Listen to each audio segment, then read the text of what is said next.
Entre las antiguas páginas de la Biblia se esconden secretos ocultos y misterios que despiertan la curiosidad y el temor. Los ángeles, seres celestiales de poder y sabiduría, desempeñan un papel intrigante en las escrituras sagradas.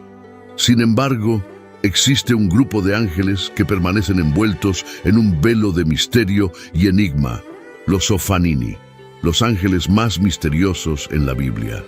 En el Antiguo Testamento, los ángeles son mencionados 108 veces. El libro de Génesis relata instancias de ángeles interviniendo en las vidas de Abraham y Jacob. En el libro del Éxodo, Moisés también encontró ángeles durante el período de peregrinación en el desierto. En total, la palabra ángeles o ángel aparece en el libro de la ley y en los escritos de Moisés 32 veces. Los ángeles de Dios nos son presentados en las Escrituras como las huestes del cielo. Son seres reales, no figuras míticas u opiniones. Son personalidades espirituales que tienen un impacto físico en el mundo. Al igual que el mundo demoníaco, el mundo angelical también está oculto. Quizás no podamos tocarlos, pero los ángeles tocan a las personas. No podemos lidiar con ellos, pero pueden destruir reyes. Esto nos lleva a los ángeles más misteriosos en la Biblia, los Ophanini. ¿Qué son los Ophanini? El término Ophanini en el antiguo hebreo se refiere a ruedas. El singular es Ophan.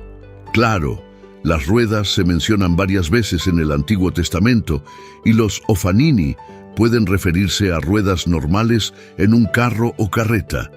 Pero lo que particularmente nos interesa son las ruedas en el trono de Dios mencionadas en la visión de Ezequiel. ¿Quién era Ezequiel? Este profeta que tuvo esa visión asombrosa vivió durante uno de los momentos más difíciles de la historia de Judá, específicamente durante el exilio babilónico. Esto podría indicar la razón detrás de su nombre, que significa Dios fortalece. Ezequiel fue uno de los 10.000 prisioneros capturados de Jerusalén durante la conquista de Nabucodonosor en el año 597 a.C. Profetizó muy probablemente en Babilonia para los exiliados en los asentamientos junto al río Quebar. El ministerio de Ezequiel fue absolutamente necesario para los exiliados. Para aquellos que creían y obedecían sus palabras, había esperanza de vida. Pero para los demás, estaba garantizado el juicio. El ministerio de Ezequiel demostró que Dios seguía comunicándose con ellos, incluso en tiempos de juicio severo. Aunque fueron castigados, no fueron abandonados. Mientras Jeremías hablaba en Jerusalén, otra voz predicaba a los exiliados en Babilonia para informarles sobre los planes de Dios. Ambas voces eran igualmente poderosas. Ezequiel vio a los Ophanini durante su exilio cuando Dios se le apareció. Dios utilizó ese encuentro para iniciar el ministerio profético de Ezequiel, mostrándole una visión sorprendente. Es difícil definir cómo se representan los Ophanini en esta visión, en la visión de Ezequiel, sin considerar la totalidad de la revelación. Dios elige abrir los cielos ante los hoyos temporales de Ezequiel. La descripción de la visión inaugural de Ezequiel es uno de los pasajes más difíciles de traducir en todo el Antiguo Testamento. Ezequiel primero relata dónde estaba cuando tuvo la visión. En el versículo 1 al 4, sucedió en el 10º año, en el 5º día del 4º mes. Estando él en medio de los cautivos junto al río Quebar, se abrieron los cielos y tuvo visiones de Dios en el 5º día del mes, en el 5º año del cautiverio del rey Joaquín. La palabra del Señor vino expresamente a Ezequiel, hijo de Buzi, el sacerdote, en la tierra de los caldeos, junto al río Quebar. Y allí vino sobre mí la mano del Señor. Ezequiel observó que un viento tempestuoso venía del norte, una gran nube con fuego revoloteaba y un resplandor la rodeaba. Del medio de la nube, algo como el brillo del ámbar, intentaba poner en palabras algo que no podía ser explicado claramente. Utilizó comparaciones para describirlo, comparándolo con otras cosas para dar una idea de lo que era. Leemos la frase, algo como el brillo del ámbar en medio del fuego. Ezequiel percibió una nube oscura y amenazadora de relámpagos y fuego acercándose desde el norte. Dentro de la nube había 4 seres luminosos que brillaban intensamente. A pesar de tener apariencia humana, no eran humanos en absoluto. Cada uno tenía 4 caras diferentes. Una cara humana, una cara de león, una cara de buey y una cara de águila. El profeta no registró sus nombres en Ezequiel 1, donde comenzó el relato de su visión, pero en el capítulo 10 fueron identificados como querubines. En el versículo 5 al 7, en medio de ellos había algo parecido a seres vivientes, y esta era su apariencia. Tenían forma humana, cada uno tenía 4 caras y 4 alas. Sus piernas eran rectas y sus pies parecían cascos de becerro, resplandecientes como bronce pulido. Ezequiel vio y describió estas criaturas con términos familiares antes de presenciar a los Ofanini. Identificó a estas criaturas como querubines, un grupo de seres celestiales creados por Dios. Son los primeros en la jerarquía angelical, en aparecer en la Biblia, inmediatamente después de la caída de Adán y Eva de la gracia. No sabemos cómo reaccionó Adán al presenciar por primera vez a estos gloriosos querubines en la historia humana. Tal vez asombro, miedo y maravilla vengan a la mente. En Éxodo 25, Moisés recibió instrucciones específicas y detalladas sobre cómo hacer varios artículos de mobiliario que se usarían en el tabernáculo. El arca del pacto y el propiciatorio, donde Dios prometía encontrarse y comunicarse con Moisés, fueron los primeros en ser detallados. ¡Qué visión impresionante debe haber sido! Los querubines asociados a la misma presencia de Dios.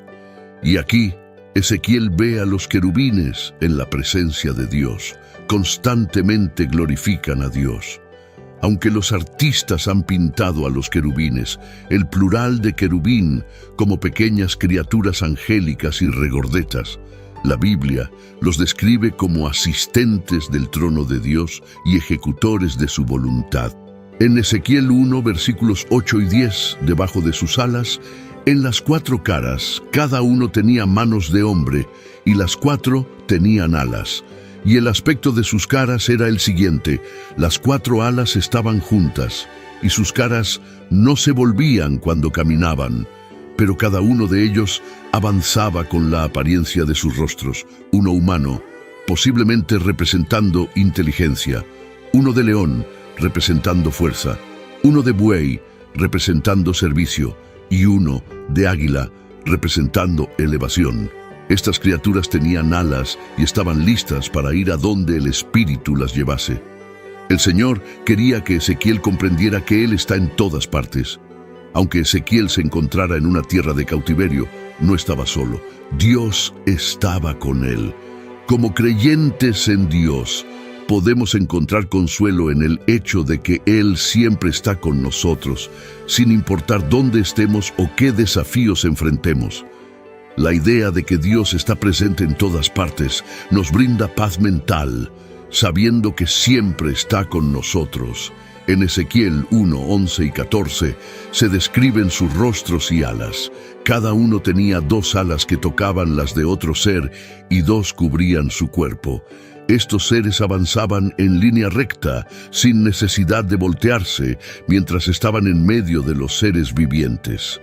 Había algo que parecía brasas de fuego ardente, como antorchas, moviéndose entre ellos. El fuego era brillante y relampagueaba, y los seres vivientes corrían de un lado a otro como relámpagos. Después de ver a los querubines, Ezequiel también vio las ruedas, similares a las ruedas de un carro. La mejor manera de imaginar lo que Ezequiel vio es pensar en un giroscopio. Estaba describiendo algo que podía moverse en cualquier dirección sin necesidad de girar. Es importante tener en cuenta que Ezequiel estaba tratando de describir algo indescriptible. En el versículo 15 y 21, mientras observaba a los seres vivientes, vio una rueda en tierra junto a cada uno de los 4 seres. La apariencia y el trabajo de estas ruedas eran como el brillo del crisólito. Todas tenían la misma forma y parecía como si una rueda estuviera dentro de la otra. Cuando se movían lo hacían en cualquiera de las 4 direcciones sin necesidad de girar. Sus bordes eran altos e impresionantes y estaban llenos de ojos alrededor.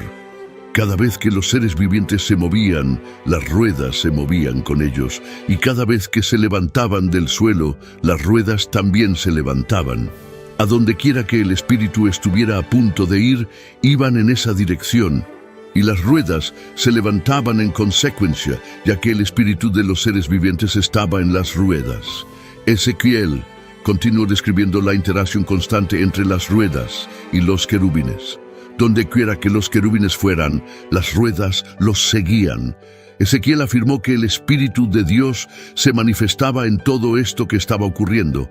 También estaba observando la omnisciencia de Dios. Los múltiples ojos que vio representaban el conocimiento completo de Dios. Él ve y sabe todo. Este poderoso libro comienza con una visión.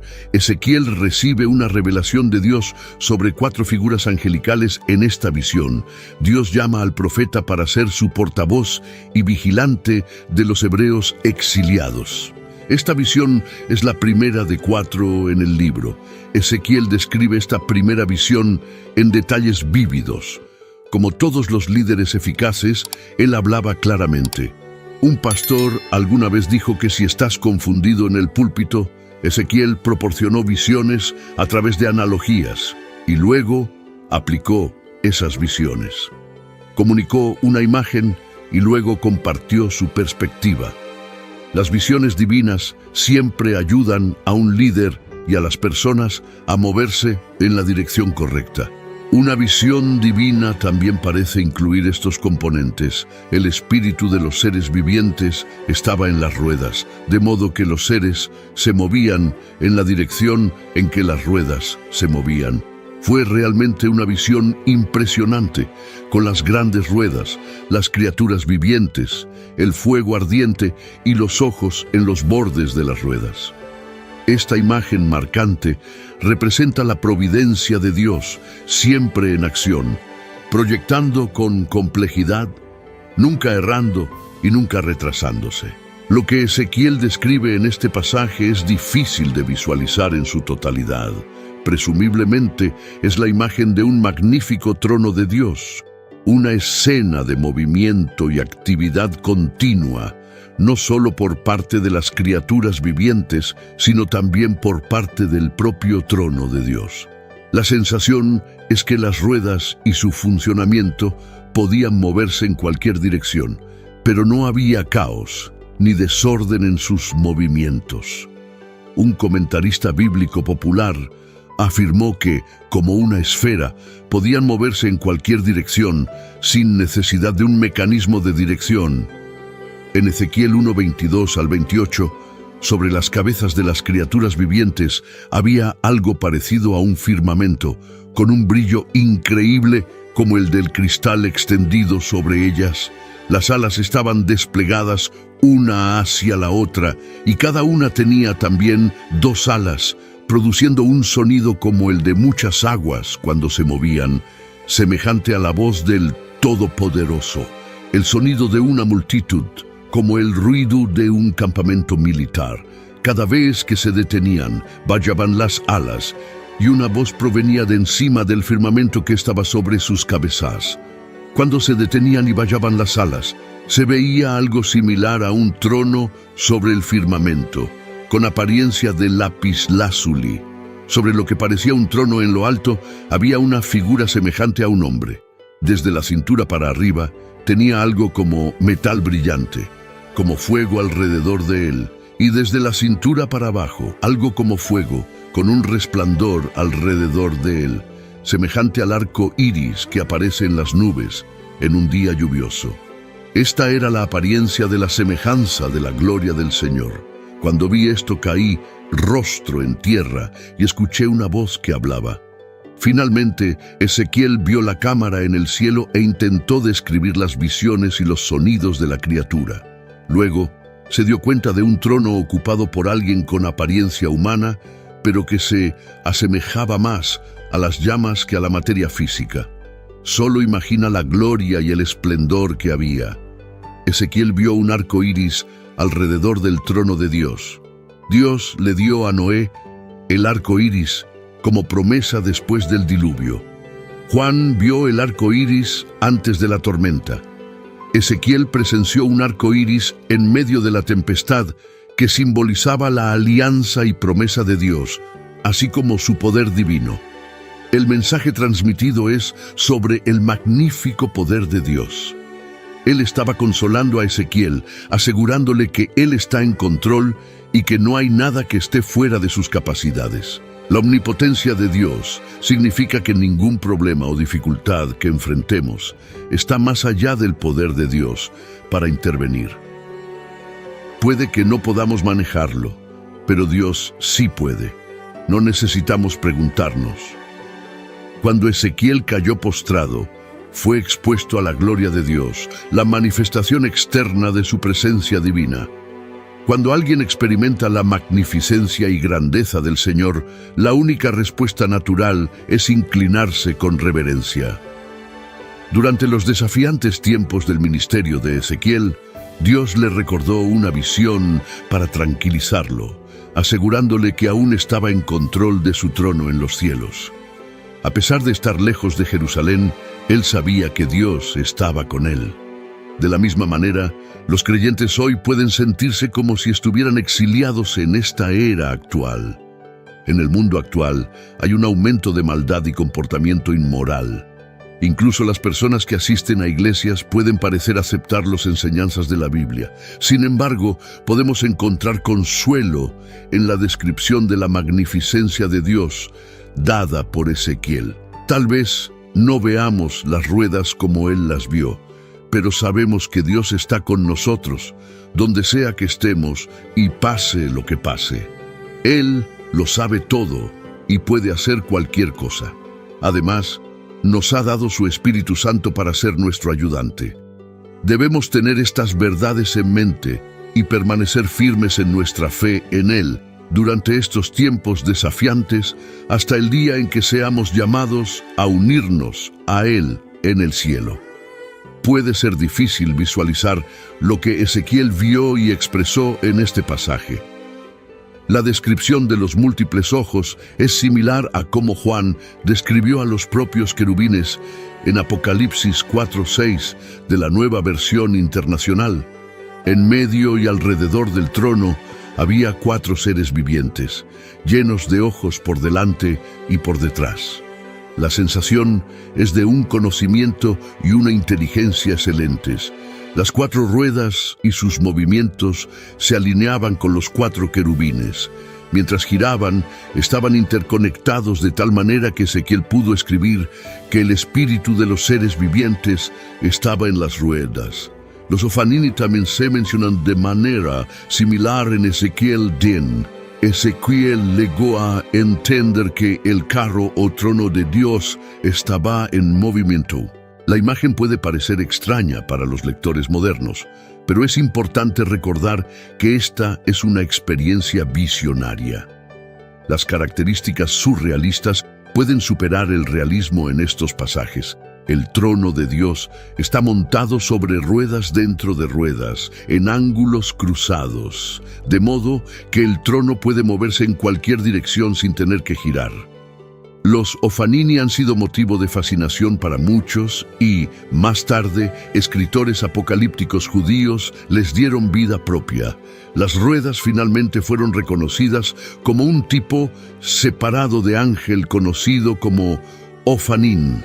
Algunos se refieren a los Ofanini como ángeles, aunque no hay una sola mención de ellos en las Escrituras como criaturas angelicales. Sin embargo, escritores apócrifos judíos los clasificaron como una clase de ángel y los incluyeron en su jerarquía de ángeles junto con otros seres celestiales. Con los serafines y querubines, Los Ofanín comparten similitud de vida, su poder sobrenatural y su intimidad cercana al trono de Dios. Estos seres no mencionan simplemente un mecanismo final para mostrar la gloria de Dios a Ezequiel y a todos los creyentes que algún día se encontrarán con una visión renovada del reino de Dios.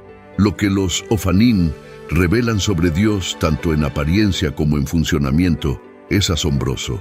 Los Ofanín que aparecen en la visión de Ezequiel demuestran el dominio absoluto de Dios sobre todo el cosmos. Las ruedas multidireccionales sirven como un recordatorio constante de que el Dios al que servimos es omnipresente, es decir, puede estar en todas partes todo el tiempo, así como el Espíritu de Dios guía a los querubines. El mismo Espíritu habita en los Ofanín, y los ojos que cubren las ruedas y los querubines simbolizan la omnisciencia de Dios. Él ve todo y sabe todo. Es importante para los cristianos conocer el reino sobrenatural. Efesios 6, 11, 12 nos dice: pónganse toda la armadura de Dios para que puedan hacer frente a las artimañas del diablo.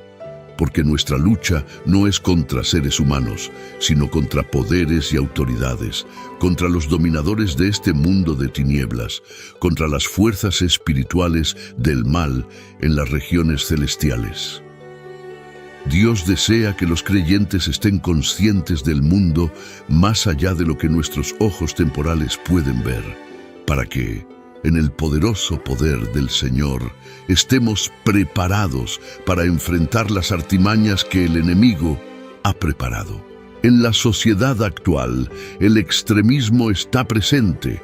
Por un lado, hay creyentes que minimizan las partes sobrenaturales de su fe, insistiendo en mantener una visión naturalista caracterizada por una dependencia exclusiva en las verdades doctrinales para la vida cotidiana. Por otro lado, hay personas tan obsesionadas con el mundo espiritual debido a su fascinación que son de poca ayuda en la tierra. Primero, asegurémonos de que nuestros ojos estén abiertos a la realidad de la situación. Cuando un siervo estaba aterrorizado por el enemigo a su alrededor, el profeta dijo al joven: no tengas miedo. Turno Reyes 6:16. El mundo en el que vivimos no puede considerarse nuestro hogar. Hay un mundo que no podemos ver, pero está lleno de conflictos por nuestras almas.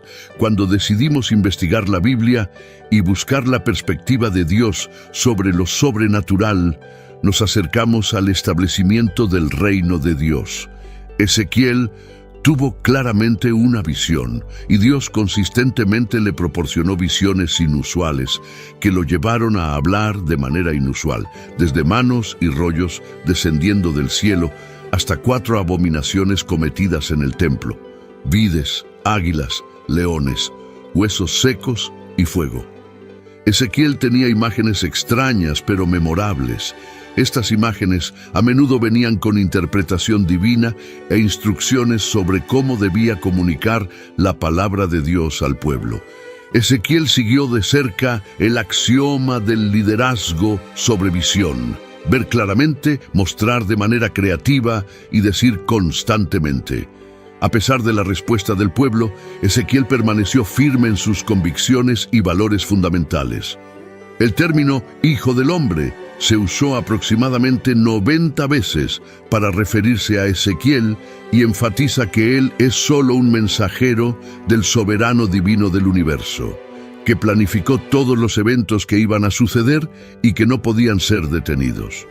Ezequiel era un comunicador habilidoso que alentaba a las personas a escucharlo y a involucrarse en asuntos importantes. Era conocido por su creatividad, a menudo incorporando recursos visuales y actuaciones dramáticas para transmitir su mensaje. Obedecía prontamente las instrucciones del Señor, incluso cuando muchas de las acciones simbólicas que Dios le pidió que llevara a cabo parecían extrañas o embarazosas. Su ministerio dinámico le ganó el respeto, la atención y la admiración de los ancianos de Judá. A pesar de los esfuerzos de Ezequiel por presentar una visión para su generación, Ellos escuchaban, pero se negaban a actuar de acuerdo con sus palabras, lo que lo dejaba decepcionado. Se esforzó por compartir su mensaje, pero permaneció firme en sus convicciones y valores fundamentales. Lamentablemente, nadie actuó según las advertencias de Ezequiel, dadas por Dios. Ezequiel era un vigilante convocado para alertar al pueblo sobre el peligro inminente si no se arrepentían. Así como un vigilante que avista un ejército aproximándose, aconseja a las personas prepararse o enfrentar la destrucción. Dios se describe a sí mismo para Ezequiel como aquel que proporciona las palabras correctas.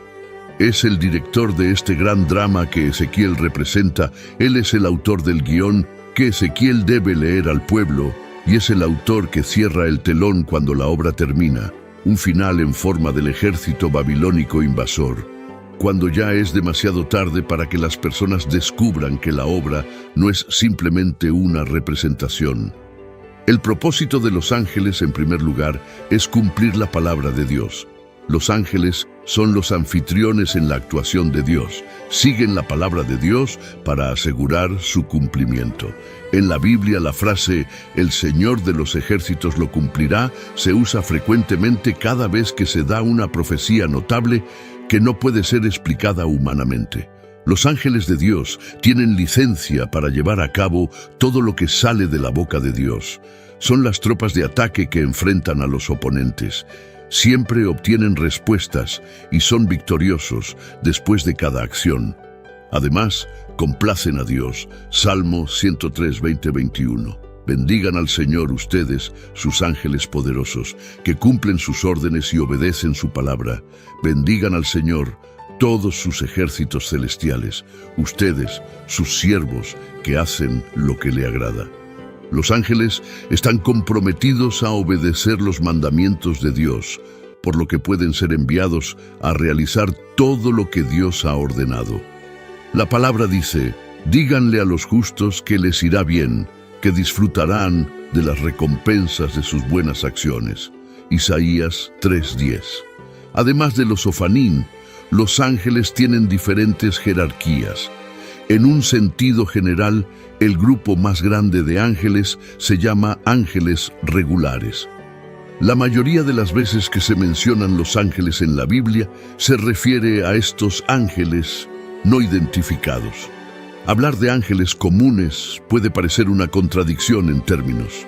Después de todo, ¿cómo podrían estos seres extraordinarios considerarse algo común? Sin embargo, en cierto sentido, esta designación es adecuada cuando los contrastamos con las diversas clases u órdenes de ángeles mencionadas en la Biblia: querubines, serafines y arcángeles. ¿Cuál es la relevancia de los ángeles? La siguiente pregunta es, ¿los ángeles todavía son relevantes? ¿Los necesitamos hoy como cristianos llenos del Espíritu Santo? Una mirada a las vidas distintivas de las personas en la Biblia revela que todas ellas experimentaron comunión angélica. Casi ninguna persona distinguida en las Escrituras careció de una prueba física real de comunión angélica. Dios dijo, yo, el Señor, no cambio. Por eso ustedes, descendientes de Jacob, no han sido destruidos. Malaquías 13:6. Por lo tanto, lo que Él hizo ayer, todavía lo hace hoy. El texto expone claramente la relevancia continua de los ángeles en la obra de Dios hoy en día. Los ángeles son considerados una parte esencial e indispensable del plan divino para los redimidos. La unción no reemplaza los servicios de los ángeles. Incluso Jesús, nacido del Espíritu Santo y ungido por Él, necesitaba la asistencia de los ángeles. Es asombroso pensar que Jesús creía en los ángeles y disfrutaba de su ministerio, a pesar de ser el Hijo del Altísimo. Incluso antes de su nacimiento, el anuncio de su llegada fue hecho por un ángel. Cuando surgió peligro debido a las noticias de su nacimiento, un ángel instruyó a José a llevar al bebé Jesús a Egipto para que se cumplieran las Escrituras. Sin embargo, a pesar de la importancia de los ángeles, hay limitaciones en nuestra percepción de su ministerio en nuestras vidas. La primera limitación es la ceguera espiritual. Para experimentar plenamente todo lo que está escrito en la palabra, es necesario creer antes de poder experimentarlo. Los ángeles, como anfitriones del cielo, nos rodean, pero el mundo demoníaco y el mundo angelical son invisibles.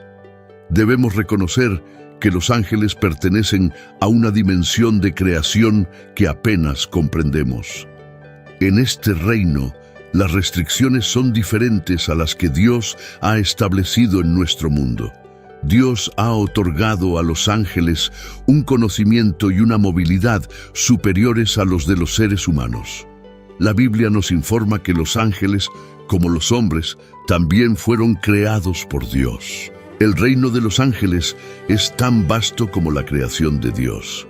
La Biblia menciona a los ángeles directa o indirectamente casi 300 veces, cubriendo el Antiguo y el Nuevo Testamento. Aunque los ángeles, incluyendo a los Ofanim, nunca se llaman la atención a sí mismos, atribuyen la gloria a Dios y transmiten su mensaje a los oyentes como la palabra de entrega y sustento de la más alta orden. A pesar de su gloria, los seres celestiales se desvanecen ante la indescriptible gloria que reside en nuestro Cordero Celestial, el Señor de la Gloria, ante el cual todo el poder en el cielo y en la tierra se inclina en adoración santa y exaltada. En la visión de Ezequiel 1, las ruedas representan la naturaleza divina de Dios mediante un poderoso y magnético movimiento y acción. Dios aparece en un trono que se asemeja a un carro, y su gloria es suprema y está presente en todo el universo. La revelación enfatiza su unidad y coordinación. Aunque la visión puede ser aterradora, retrata la magnificencia y el esplendor de Dios que se manifestó ante Ezequiel y los israelitas durante el cautiverio babilónico. Les recordó su santidad y poder como Señor de toda la creación. El mensaje era claro: a pesar de que su pueblo estaba en el exilio y su nación estaba a punto de ser destruida, Dios seguía en el trono y podía manejar todas las situaciones. La lección para hoy es que Dios, a través de su maravillosa providencia, está constantemente trabajando en su plan invisible en los asuntos de todas las naciones. Su plan está intrincadamente diseñado, siempre preciso y nunca retrasado.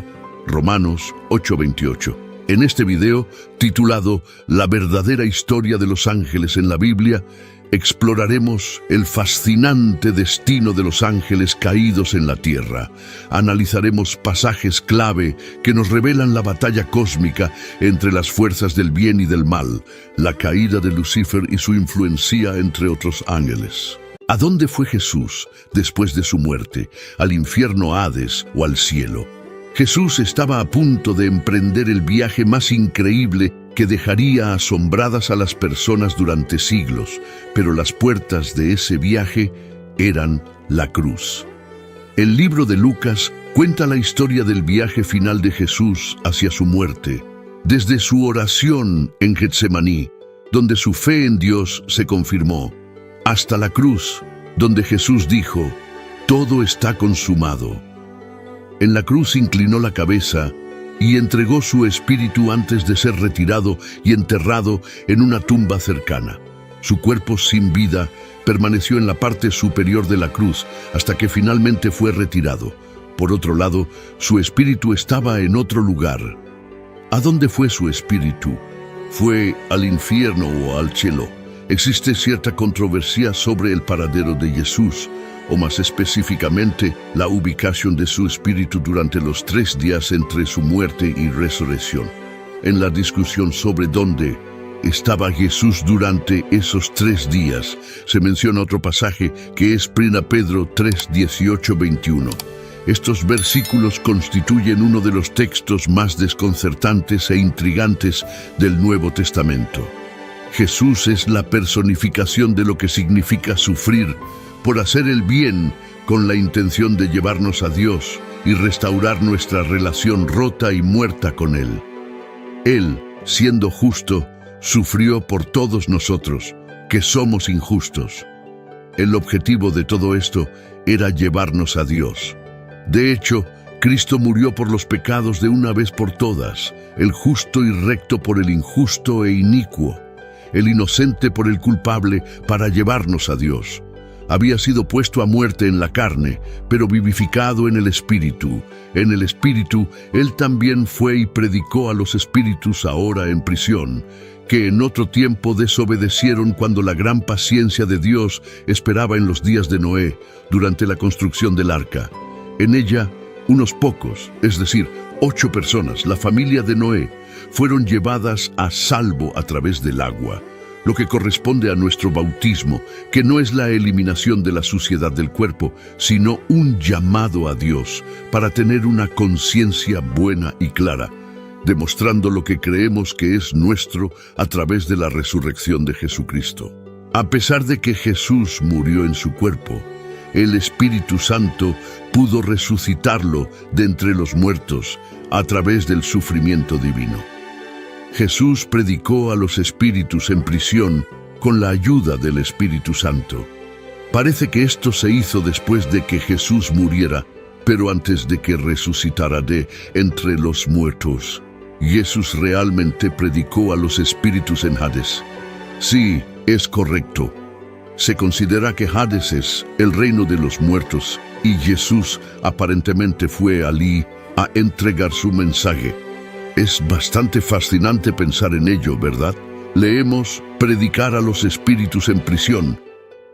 ¿Alguna vez te has preguntado quién tiene la autoridad y el poder supremos en este mundo? No importa cuál sea tu respuesta, la Biblia tiene una respuesta clara. Incluso aquellos que están bajo la tierra, profundo bajo la tierra, deben reconocer a Jesús como su Señor Supremo. Es una declaración poderosa que nos recuerda el poder y la autoridad supremos que tiene Jesús. Domina sobre todas las cosas.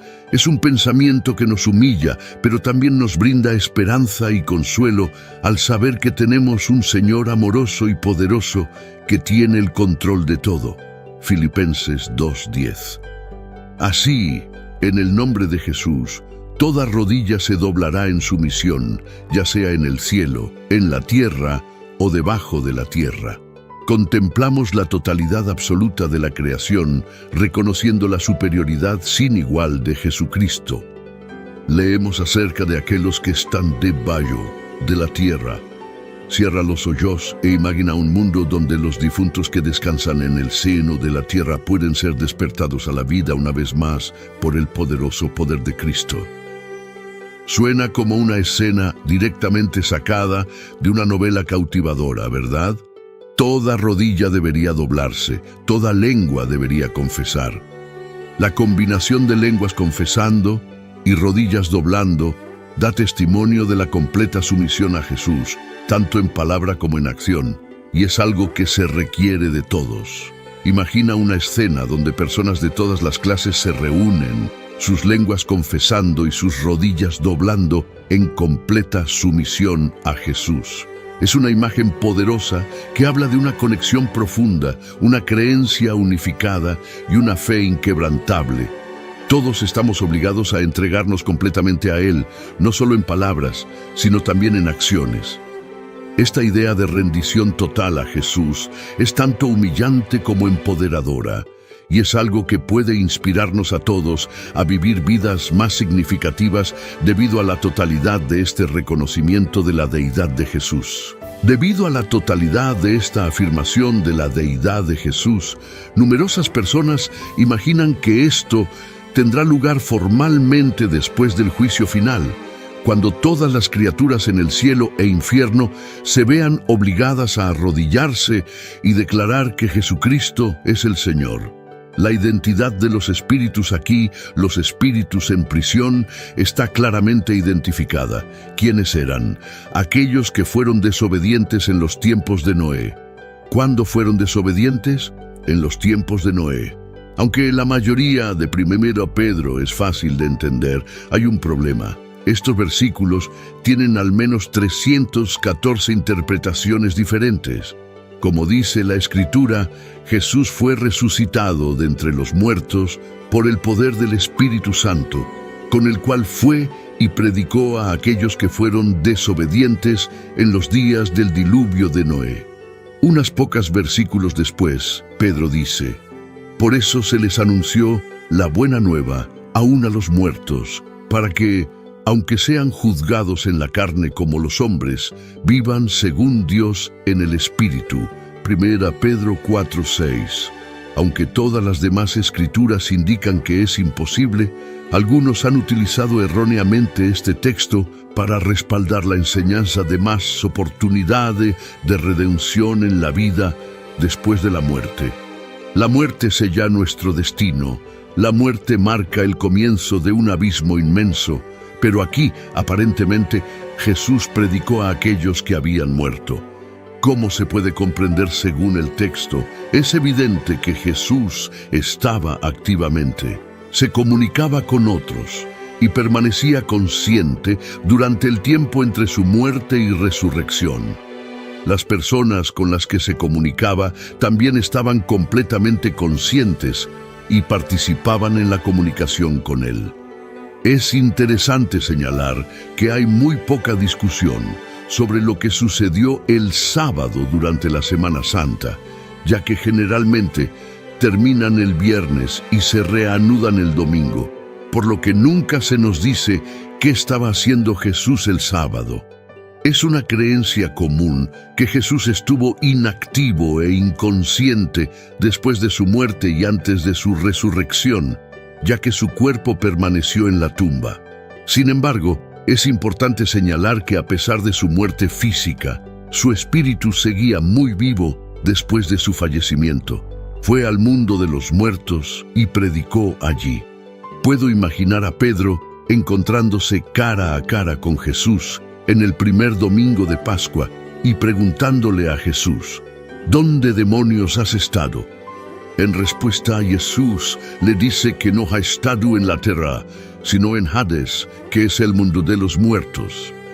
Pedro podría haber preguntado: ¿qué demonios o qué en Hades has estado haciendo allí? Jesús le cuenta a Pedro que estaba predicando a aquellos que se ahogaron en el diluvio de Noé. La muerte separa el espíritu y el cuerpo. En menos de una semana, Jesús experimentó las 3 etapas, siendo un espíritu encarnado, muriendo en la cruz y encomendando su espíritu a Dios, y finalmente su cuerpo siendo puesto en la tumba. Continuó existiendo en forma de espíritu y predicó a las personas desobedientes que perecieron en el diluvio de Noé. El domingo de Pascua por la mañana, su cuerpo y espíritu se reunieron y permaneció completamente consciente y capaz de comunicarse en todas las etapas. Hay quienes creen que su mensaje fue para la generación de Noé únicamente. Algunas personas sostienen la opinión de que la segunda oportunidad después del gran diluvio solo se concedió a una generación, y no hay indicación en la Biblia de que ninguna otra generación recibiría tal oportunidad. Esta generación podría haber acusado a Dios de ser injusto y desigual, diciendo: nos eliminaste y luego prometiste que nunca lo volverías a hacer. La segunda interpretación es la de los espíritus demoníacos. Dentro del contexto de esta vista, los espíritus a los que Jesús se dirigió podrían ser seres demoníacos. Si los espíritus mencionados en 1 Pedro 3:19 son ángeles caídos, entonces parece probable que esos espíritus estuvieran encarcelados porque estuvieron involucrados en un pecado grave antes del diluvio que ocurrió en la época de Noé. Pedro hace referencia al diluvio de Noé en el versículo 20. Si realmente eran ángeles caídos, no podría haber sido un mensaje de redención, ya que los ángeles no pueden ser salvos. Hebreos 2:16. Como todos sabemos, Cristo no toma a los ángeles caídos para ayudarlos, pero sí toma a los descendientes caídos de Abraham, extendiéndoles su mano de liberación. Si eran ángeles caídos, Es probable que la proclamación de Jesús declarara su victoria sobre Satanás y sus huestes, 1 Pedro 3:22, quienes han ido al cielo y están a la diestra de Dios, lugar de honor y autoridad, con todos los ángeles, autoridades y poderes sometidos a ellos. ¿Quiénes son estos espíritus de la generación malvada? Imagina a una generación tan malvada que se negó a escuchar un mensaje que les salvaría la vida. Como resultado, perecieron en un catastrófico diluvio. Es un recordatorio inquietante de las consecuencias del pecado.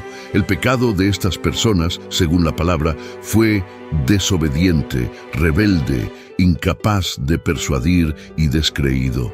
Su pecado se agrava por el hecho de que Dios les mostró paciencia y longanimidad durante 120 años mientras Noé preparaba el arca y les advertía del desastre.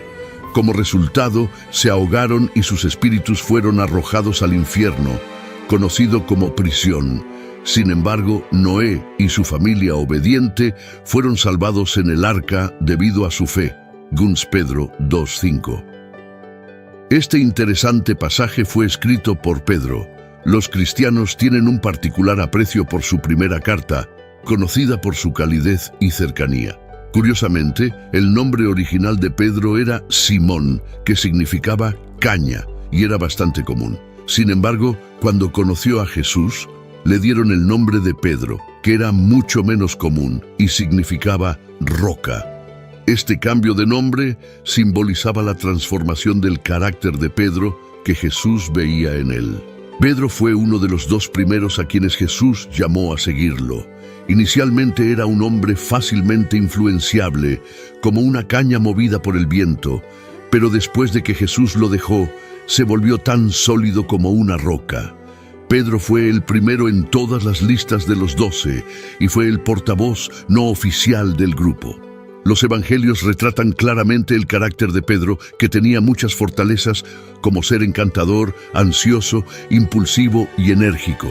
Sin embargo, estas fortalezas también estuvieron acompañadas de debilidades como la inestabilidad, la volubilidad y la cobardía. ¿Por qué Pedro escribió esto en este momento? Sería beneficioso detenernos un momento y recordar el orden fundamental de pensamiento que existía a lo largo de esta carta, escrita en medio de una amplia persecución. La carta de Pedro estaba dirigida a cristianos que estaban experimentando dificultades como resultado de sus vidas y su testimonio. Es posible que se preguntaran por qué, si la fe cristiana era correcta, deberían estar sufriendo. Si el cristianismo era la verdadera fe, ¿por qué tan poca gente la seguía? Pedro se refiere a Noé, el fiel predicador que advirtió a la gente durante 120 años que Dios destruiría el mundo con agua. A pesar de las advertencias de Noé, la gente lo escarneció y lo rechazó. Sin embargo, Dios lo salvó a él y a su familia durante el diluvio, lo que finalmente vindicó la fidelidad de Noé. Dentro del contexto de la historia del mundo, la mayoría de las personas no siempre han estado en lo correcto, aunque solo unos pocos hayan sido salvos. La fe de uno no debería tambalearse por el hecho de que solo hay unos pocos verdaderos creyentes. En los días de Noé, solo había 8 creyentes, pero hoy hay milones. No es que hayan sido salvos por el agua, sino a través del agua.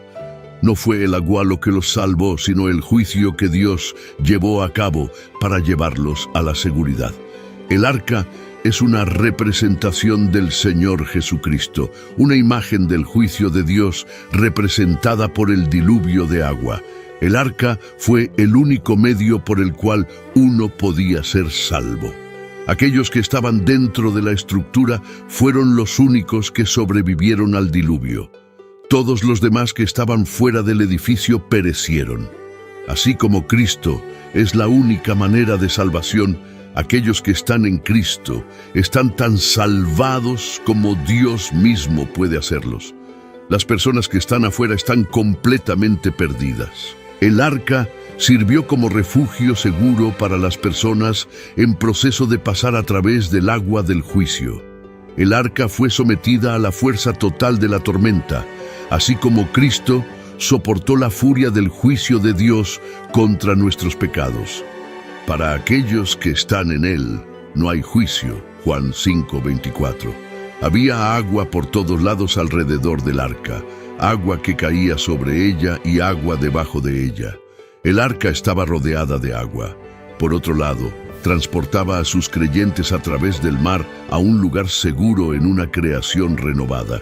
Como resultado, las personas que ponen su fe en el Salvador son transportadas de manera segura a través de una escena de muerte y destrucción hacia el lugar de la resurrección y una nueva vida. ¿Qué predicó Jesús? No sabemos la razón exacta por la cual Jesús predicó a los espíritus que estaban confinados. Presumiblemente, esto fue una forma de predicar, que es el acto de proclamar el mensaje de Dios. Lo que su mensaje fue, no se nos dice, porque solo se citan aquellos desobedientes en los días de Noé, tampoco se menciona. No se muestra cuál fue la intención o el resultado de la predicación de Cristo en todos estos asuntos.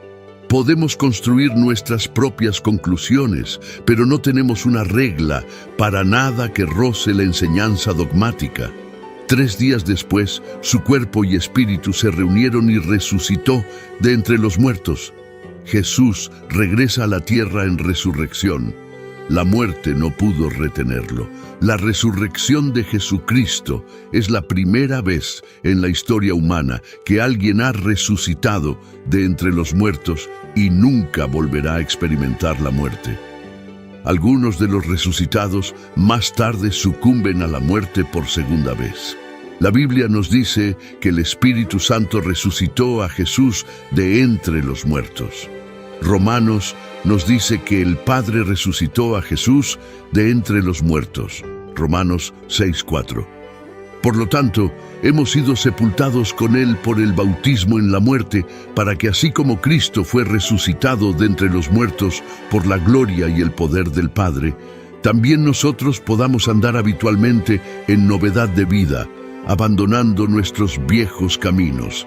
Y dice que Jesús se levantó a sí mismo de entre los muertos en Juan 2:18. La resurrección fue obra del Dios Trino. Juan 2:18-22.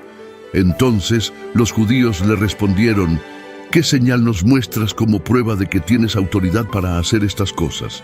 Jesús les respondió: destruid este templo y en 3 días lo levantaré.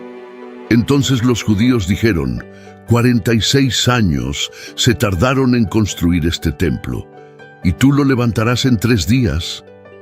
Pero él hablaba del templo de su cuerpo. Por lo tanto, cuando resucitó de entre los muertos, sus discípulos recordaron lo que había dicho y creyeron en las Escrituras y en las palabras que Jesús había hablado. Los resultados de la resurrección de Jesús en el mundo físico y en el mundo espiritual pueden ser bastante confusos. Sin embargo, notamos que algo sucedió en lo físico cuando Jesús murió y resucitó. Esta vez vemos los resultados inmediatos de la muerte de Jesús con aquellos que son justos. Después de eso, Mateo describe un evento que no está incluido en ninguno de los otros evangelios. Las tumbas se abrieron y los cuerpos de muchos santos que habían muerto fueron resucitados a la vida. La resurrección de Jesús hizo que salieran de las tumbas, y después de su resurrección entraron en la ciudad santa y se manifestaron a un gran número de personas. Incluso cuando los terremotos tienen el potencial de causar daño a las tumbas porque están hechas de piedra, el hecho de que los cuerpos estén siendo resucitados solo puede atribuirse a la intervención directa de Dios. En los escritos de Mateo destaca cómo el sacrificio de Jesús en la cruz trae la victoria sobre la muerte. Utiliza la frase «aquellos que habían caído dormidos» para describir a las personas que son resucitadas, que es una expresión común en el Nuevo Testamento para referirse a alguien que ha muerto, pero tiene un destino eterno seguro. Los relatos milagrosos de los cuerpos de los santos siendo resucitados y apareciendo en Jerusalén sirven como un poderoso testimonio del trabajo completo de Jesús en la cruz y su posterior resurrección. El término pueblo santo denota a individuos devotos de la era del Antiguo Testamento. Por ejemplo, podemos establecer un paralelo entre la manera en que Moisés y Elías fueron elegidos para aparecer junto a Jesús en el monte de la Transfiguración. En este caso particular, el texto se refiere a la resurrección de los cuerpos de personas santas, lo que sirve para demostrar que, a pesar del juicio de Jesús sobre el liderazgo de Israel y su condenación en los capítulos 23-24, Israel todavía ocupa un lugar significativo en los planes de Dios. En los escritos de Ezequiel se profetizó que el Señor Supremo devolvería a la vida a aquellos que habían fallecido en un valle donde incluso los huesos se habían convertido en polvo. Ezequiel 37, 11, 14. Entonces me dijo: Hijo de hombre, estos huesos son toda la casa de Israel. He aquí, dicen, nuestros huesos se han secado y pereció nuestra esperanza. Nosotros mismos estamos completamente cortados. Por tanto, profetiza y diles: así dice el Señor Dios. He aquí, abro vuestros sepulcros, y os hago subir de vuestros sepulcros, pueblo mío, y os traigo a la tierra de Israel. Entonces sabréis que yo soy el Señor, cuando abra vuestros sepulcros, y os haga subir de vuestros sepulcros, pueblo mío, y pondré mi espíritu en vosotros, y viviréis, y os pondré en vuestra tierra. Entonces sabréis que yo, el Señor, he hablado y lo he hecho, dice el Señor.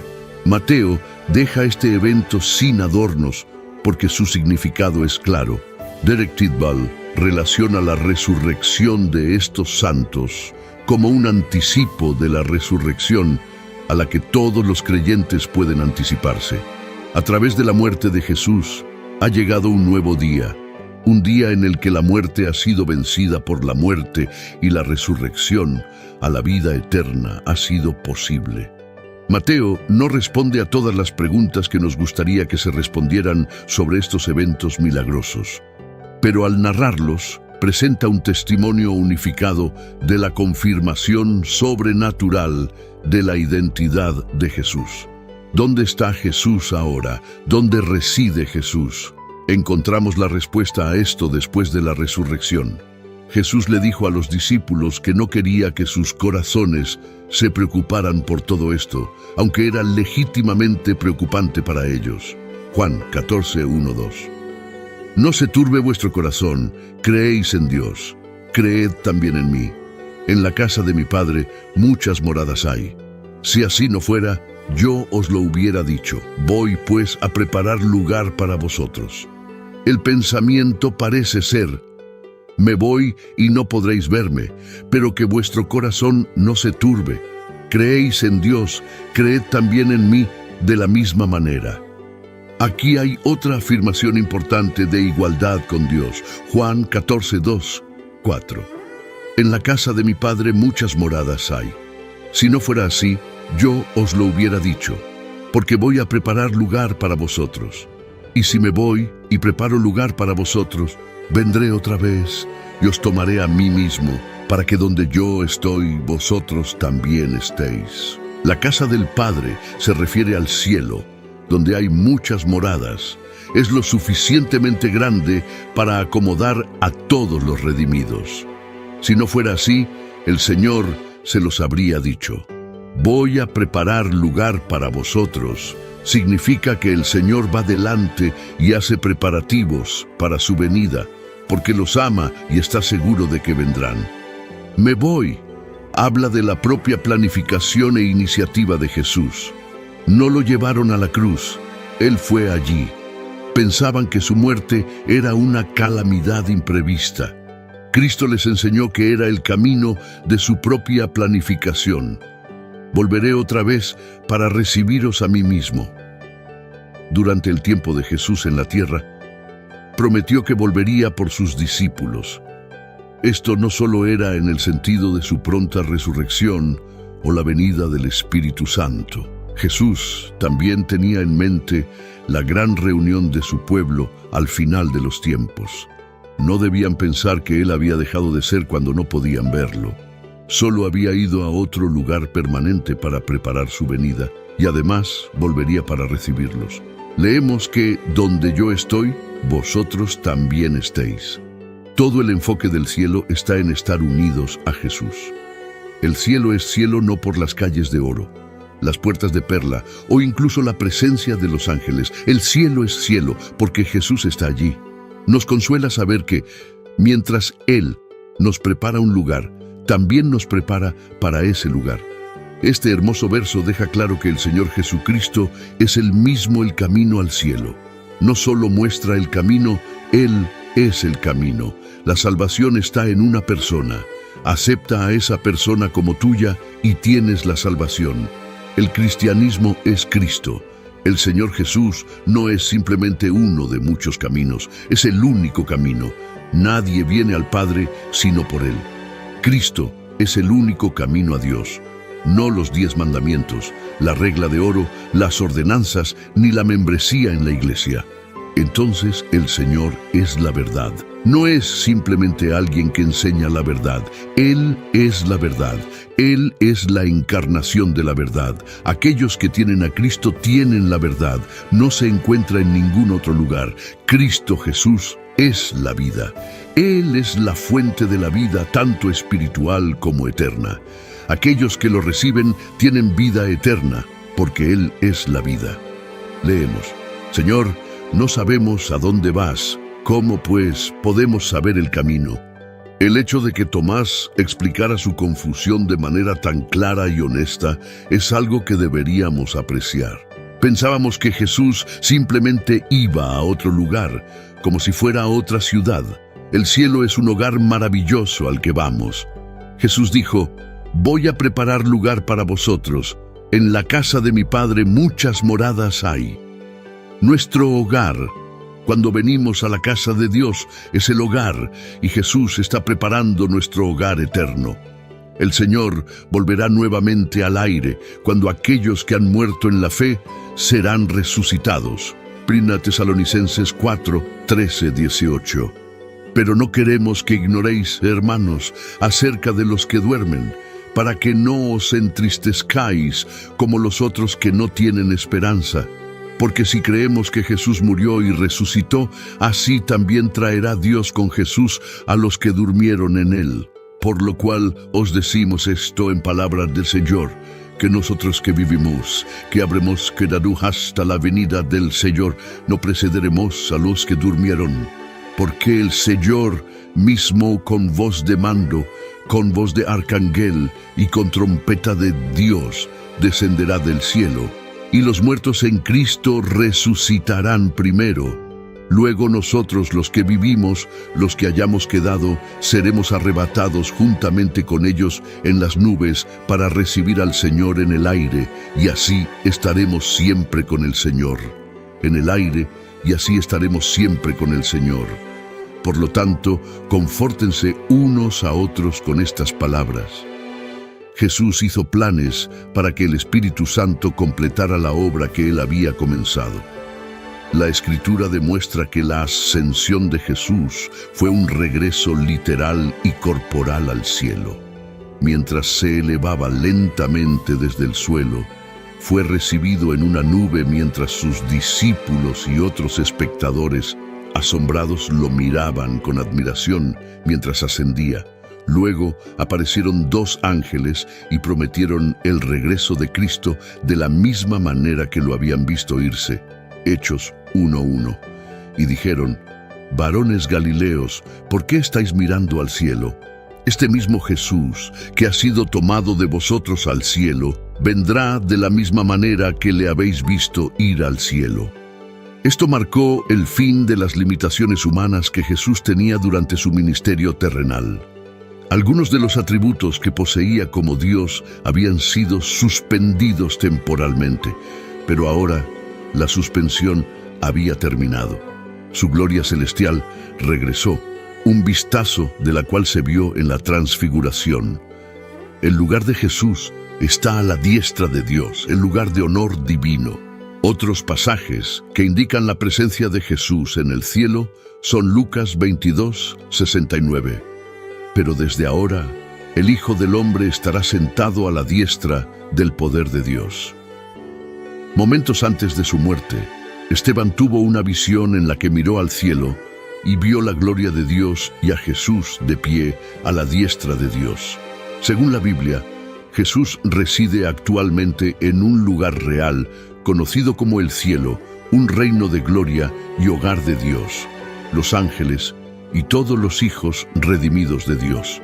Dos hombres que vieron a Jesús después de que ascendiera al cielo, según la palabra de Dios, dicen que Jesús está ahora a la diestra de Dios Padre.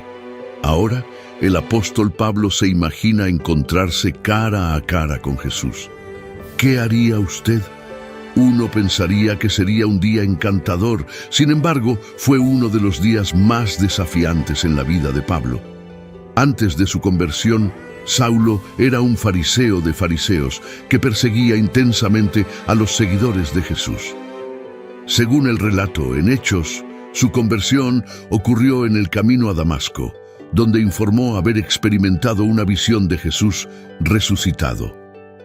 En ese momento, Saulo de Tarso probablemente tenía unos 30 años. Mientras observaba el crecimiento de la fe cristiana, conocida como el Camino, vio en ella una amenaza para su propia religión. Sin límite de energía, se dispuso a destruir esta secta perniciosa.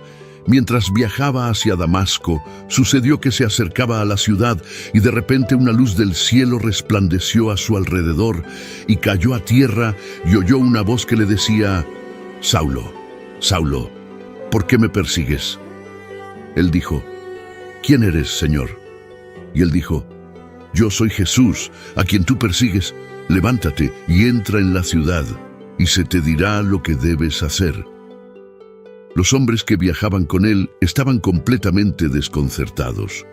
Habían oído un sonido del cielo, pero no las palabras articuladas que Saulo había escuchado.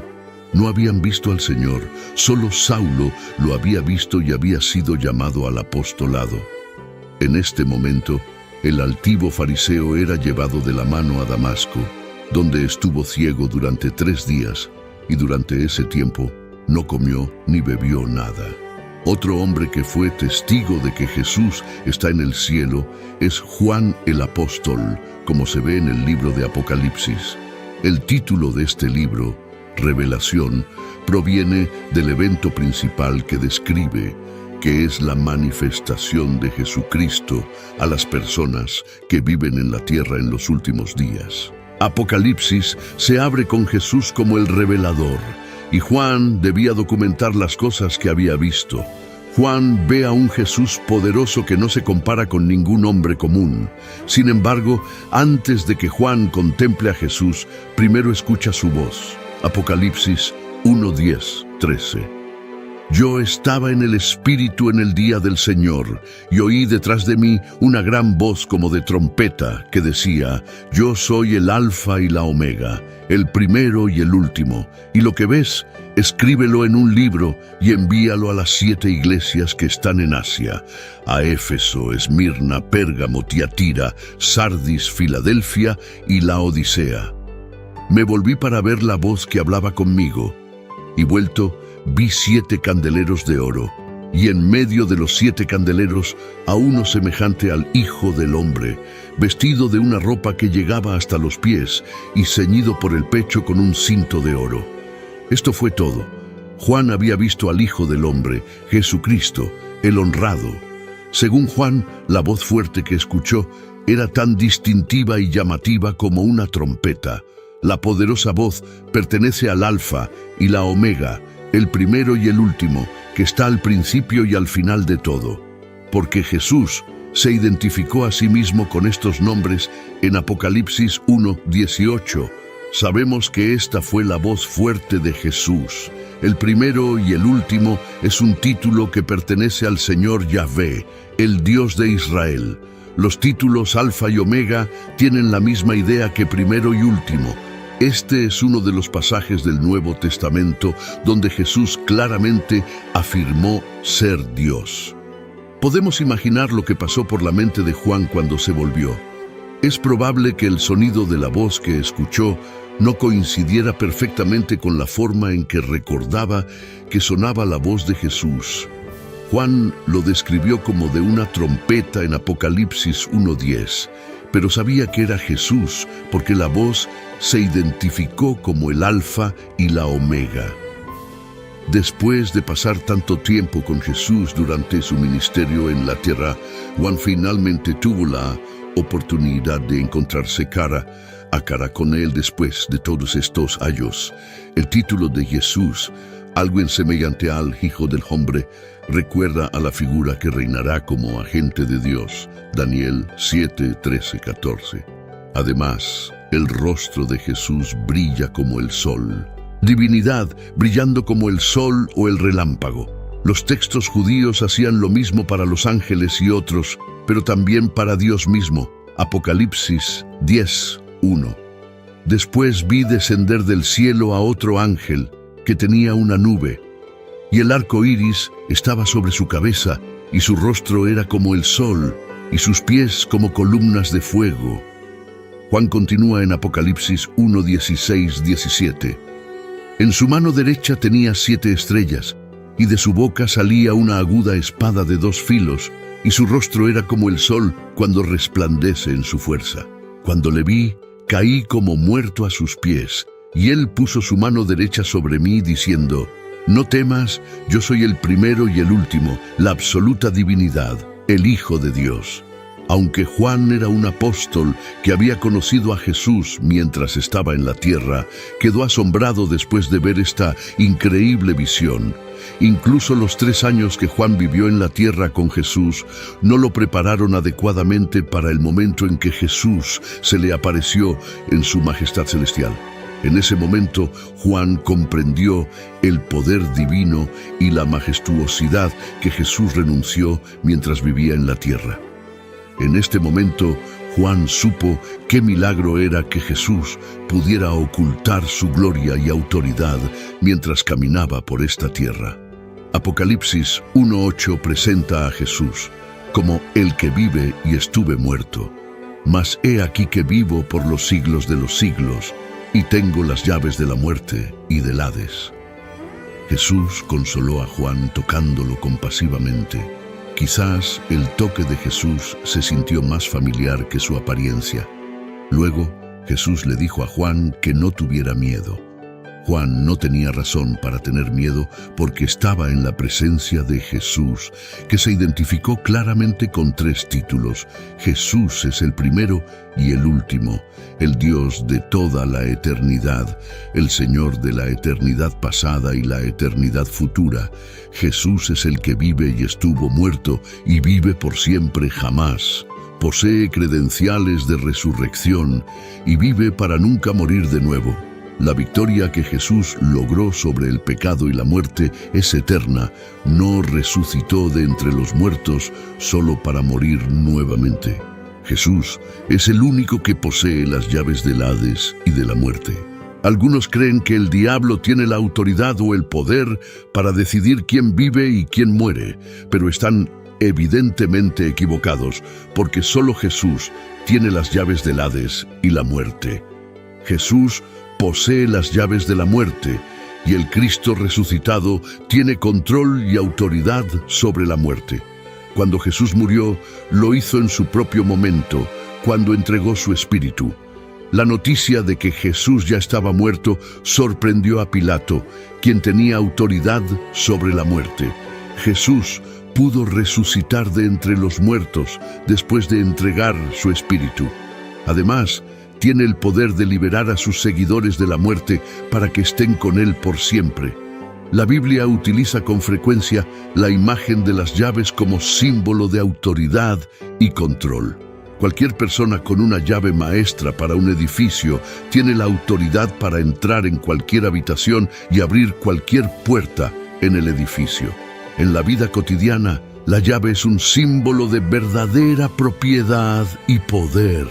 Cuando el inquilino devuelve la llave al arrendador, el propietario vuelve a tener control y posesión de la casa. Nuestro Señor Jesucristo sigue siendo supremo. La palabra Hades significa el lugar de las almas. Lucas 16:26. Además de todo esto, entre nosotros y vosotros hay un gran abismo fijado, de modo que los que quisieran pasar de aquí a vosotros no pueden, ni de allá pasar acá. Son las llaves de Cristo las que han encerrado a los espíritus perdidos. Cristo conquistó la muerte porque era sin pecado. La maldición sobre la humanidad en el jardín del Edén, traída por el pecado, se declaró claramente. Cristo ha conquistado la muerte y las consecuencias para nosotros son eternas. La victoria de Cristo sobre la muerte es el fundamento de las buenas nuevas del Evangelio. Sin la resurrección no hay Evangelio, de hecho, no hay esperanza para nosotros en absoluto. 1 Corintios 15:1-17. Y si Cristo no ha resucitado, vuestra fe es vana, aún estáis en vuestros pecados. Otros profetas llenaron al pueblo de Dios de anhelo porque el Señor algún día aboliría la muerte. Oseas 13:14. Los redimiré del poder del Seol, los redimiré de la muerte. Oh muerte, yo seré tu muerte. Oh Seol, yo seré tu aguijón. Y la compasión será escondida de mis ojos. Isaías 25:8. Aniquilará la muerte para siempre. Enjugará el Señor Jehová toda lágrima de todos los rostros.